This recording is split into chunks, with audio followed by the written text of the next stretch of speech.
नमस्कार. ज्योतिष आणि रहस्यमध्ये आपल्या सगळ्यांचं पुन्हा एकदा स्वागत आहे. आजच्या व्हिडिओचा सगळ्यात महत्त्वाचा आणि सगळ्यात मुख्य उद्देश म्हणजेच तुमच्या मनातून शनीबद्दल असलेली भीती कायमची आणि पूर्णपणे घालवून टाकणं.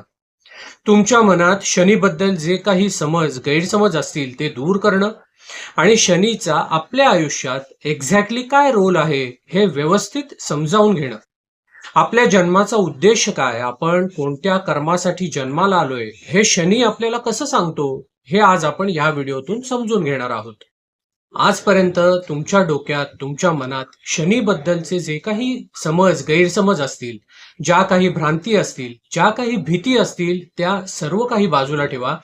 आज आपण शनीला एका खूप वेगळ्या अँगलनी म्हणजेच कार्मिक ज्योतिषशास्त्राच्या दृष्टिकोनातून बघणार आहोत. शनी हा शिक्षा देणारा ग्रह आहे का? नाही. शनी हा पापी ग्रह आहे का? तर अजिबातच नाही. मग आपल्याला शनीबद्दल एवढी भीती का वाटते?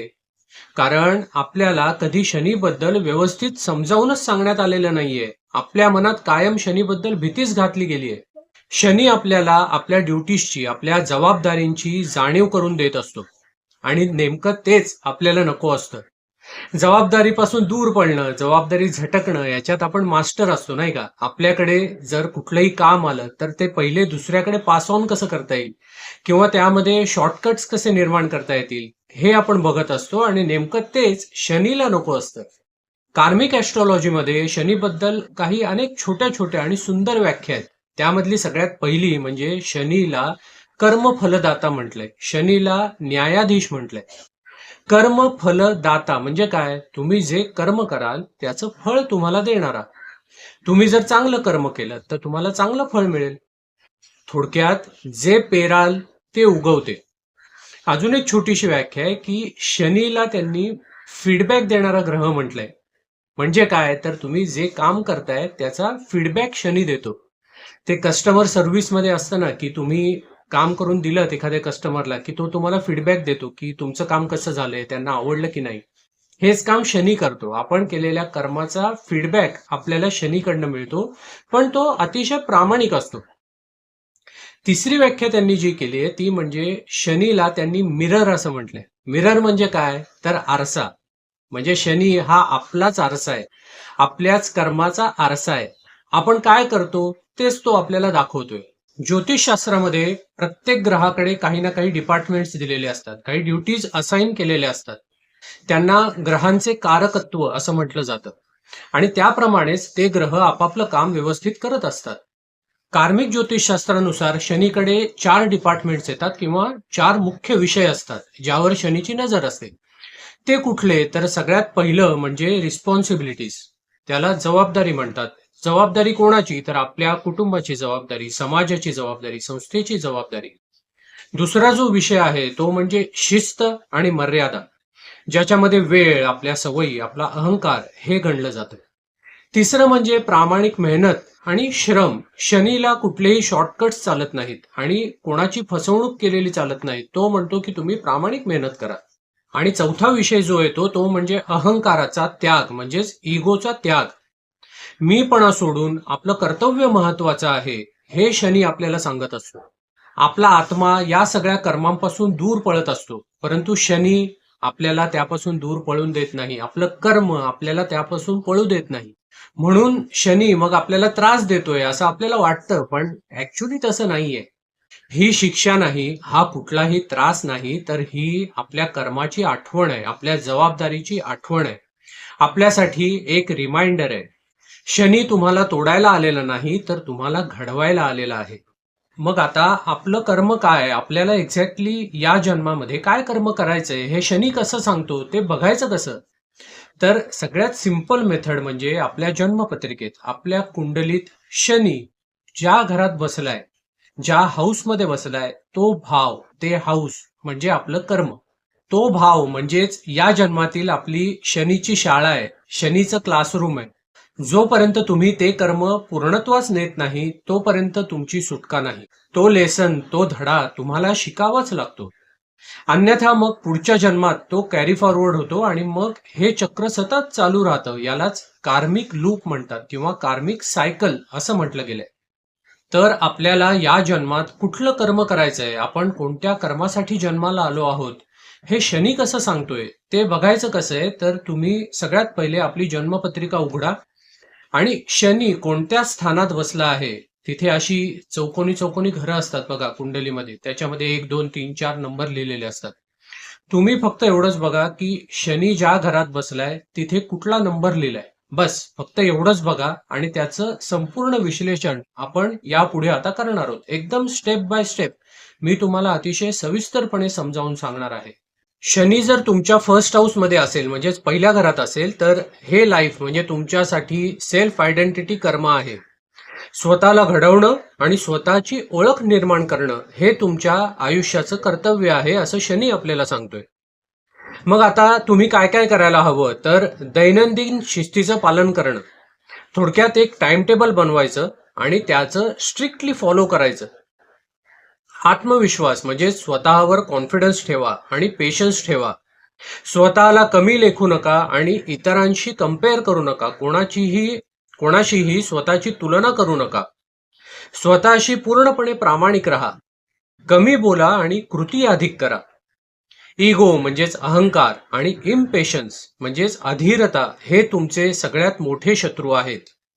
तुमचा शनी जर सेकंड हाऊस मध्ये असेल तर सेकंड हाऊस आपल्याला पैसा, वाणी आणि कुटुंब दाखवतो. इथे व्हॅल्यूज आणि फॅमिली रिस्पॉन्सिबिलिटी कर्म आहे असं शनी आपल्याला सांगतो. मग तुम्ही काय करायला हवं, तर पैसा योग्य मार्गाने कमवा, नीतीने, नो शॉर्टकट्स, मेहनतीने आणि कष्टाने पैसे कमवा असं शनी सांगतोय. सेव्हिंग्स करण्याची सवय लावा. कौटुंबिक जबाबदाऱ्या जे काय असतील ते आनंदाने स्वीकारा. कमी बोला पण सत्य बोला. कटू बोलू नका. स्वतःचं मूल्य तयार करा आणि त्यावर टिकून राहा. कठोर बोलणं, हार्श बोलणं, कोणालाही दुखेल लागेल असं टोचून बोलणं किंवा पैशांचा लोभ आणि कुटुंबातील एखाद्या दुसऱ्या व्यक्तीवर अवलंबून राहणं हे तुमचे सगळ्यात मोठे शत्रू आहेत. तुमचा शनी जर थर्ड हाऊस मध्ये असेल तर इथे तो एफर्ट्स, कम्युनिकेशन आणि कन्सिस्टन्सी कर्मा दाखवतो. थर्ड हाऊस हे परिश्रमाचं, आपल्या मेहनतीचं आणि आपल्या भावंडांचं हाऊस असतं. मग इथे आपण काय काय करायला हवं असं शनी आपल्याला सांगतोय, तर कुठल्याही कामात सातत्य ठेवा, कन्सिस्टन्सी, सराव करा, प्रॅक्टिस करा, एखादं कौशल्य डेव्हलप करा. प्रेरणा नसली म्हणजेच कुठलंही मोटिवेशन नसेल तरी पण प्रयत्न मात्र तुम्ही चालू ठेवा. मेहनत, प्रयत्न आणि कन्सिस्टन्सी हाच तुमचा यशाचा मार्ग आहे. भावंडांची जबाबदारी आनंदाने स्वीकारा आणि भावंडांचं कर्तव्य निभावून न्या.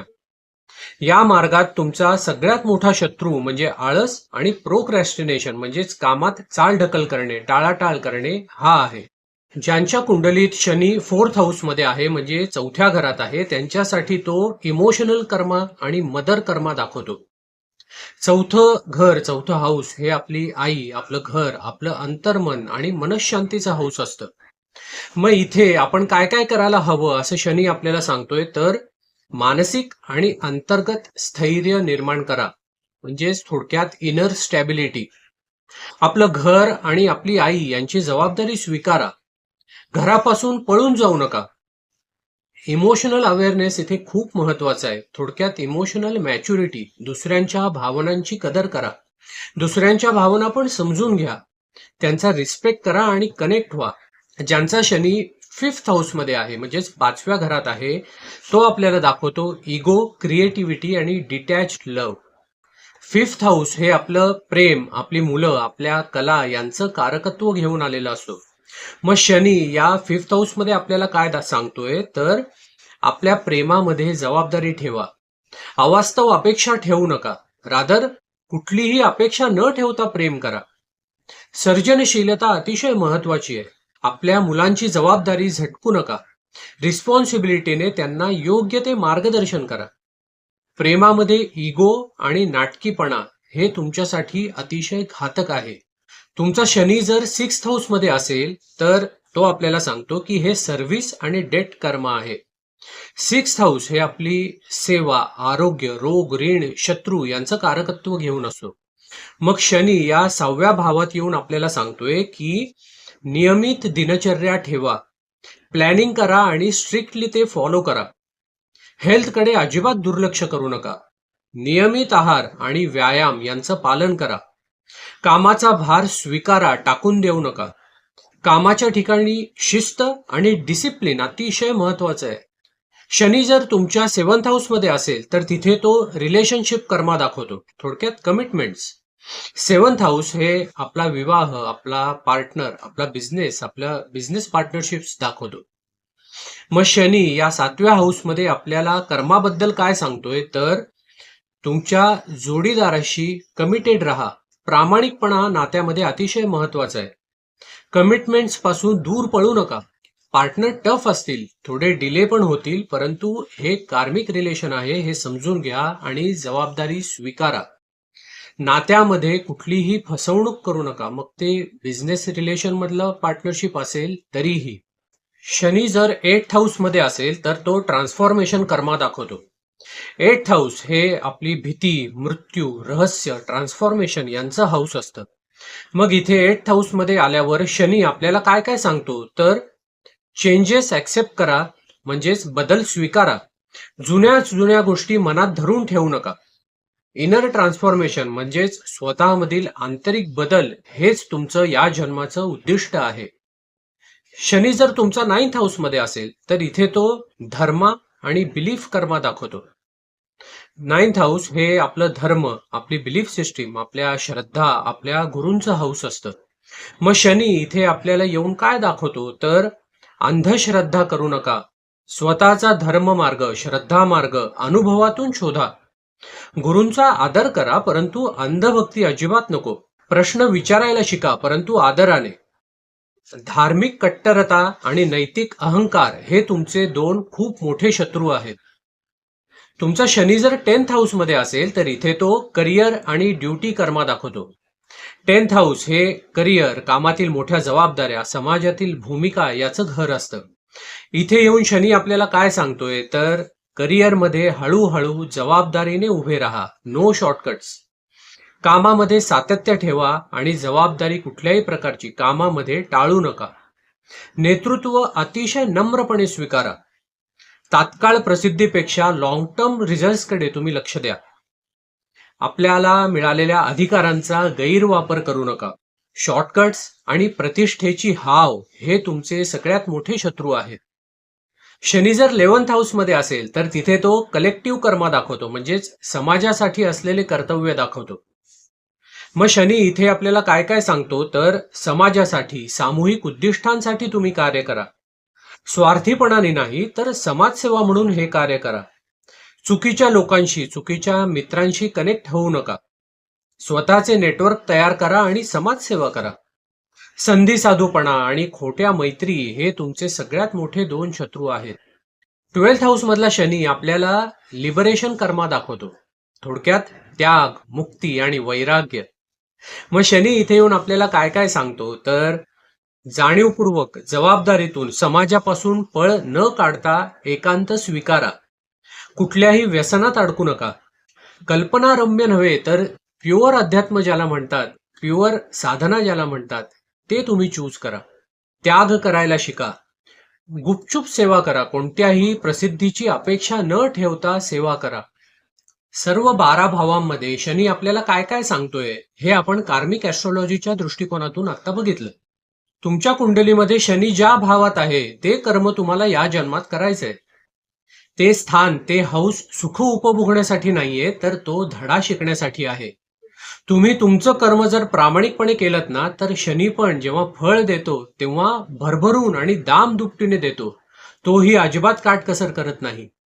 आता आपण काही इन जनरल छोटे छोटे उपाय बघूयात जे सगळ्यांना लागू होणारे आहेत आणि सर्वजण कोणीही करू शकतात. यामुळे शनीचा त्रास जर तुम्हाला काही होत असेल तर थोड्या प्रमाणात कमी होईल. यात सगळ्यात पहिलं आणि महत्वाचा उपाय म्हणजे शनिवारचं व्रत. व्रत म्हणजे काय, तर शनिवारी सकाळी लवकर उठायचं. संपूर्ण दिवस अजिबात खोटं बोलायचं नाही. रागावर कंट्रोल करायचा. कमी बोलायचं आणि कर्म जास्त करायचं. अल्कोहोल आणि नॉनव्हेज पूर्णपणे त्या दिवशी अवॉइड करायचं.